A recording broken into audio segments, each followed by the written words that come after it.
আর একটা দোয়া শিখাই দেই, ইনশাআল্লাহ এই দোয়া করলে রিজিক তো বাড়বে ইনশাআল্লাহ।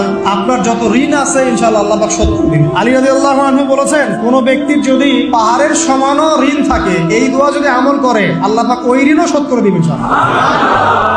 ঋণ কেমন জানেন? ওই যে এখন মানুষ ঋণ নিচ্ছে 1 কোটি টাকা ব্যাংক থেকে, 2 কোটি টাকা ব্যাংক থেকে, কত বছর, 10 বছরের জন্য, 20 বছরের জন্য বাড়ি করছে, তাই না? তার ধারণা এমন যে সে মারা গেলে তার ঋণটা কেউ না কেউ শোধ করে দিবেই দিবে। আর আল্লাহর রাসূল কি বলছেন দেখেন, একজন মারা গেছেন, নবী সাল্লাল্লাহু আলাইহি ওয়াসাল্লামের সময় একজন মারা গেছেন, তো নবী করিম সাল্লাল্লাহু আলাইহি ওয়াসাল্লাম বলছেন, এই ব্যক্তির কি কোনো ঋণ আছে? একজন সাহাবী বলেন, হ্যাঁ ইয়া রাসূলুল্লাহ, তো ঋণ আছে। নবীজি বললেন, তোমরা ওর জানাজা পড়ো, আমাকে ডেকো না, আমি জানাজা পড়তে চাচ্ছি না, আমি এখন কেমন করে আপনাকে বুঝাবো ঋণ কত ভয়ঙ্কর জিনিস। তারপরে একজন এসে বললেন, ইয়া রাসূলুল্লাহ, আমি তার ঋণ শোধ করে দিব, তার যা ঋণ আছে আমি শোধ করে দিব। তখন নবী এসে জানাজা পড়লেন সাল্লাল্লাহু আলাইহি ওয়াসাল্লাম। তো আপনার এই কোটি কোটি টাকা ঋণ শোধ করার লোক তো রেডি আছে নাকি? আছে না?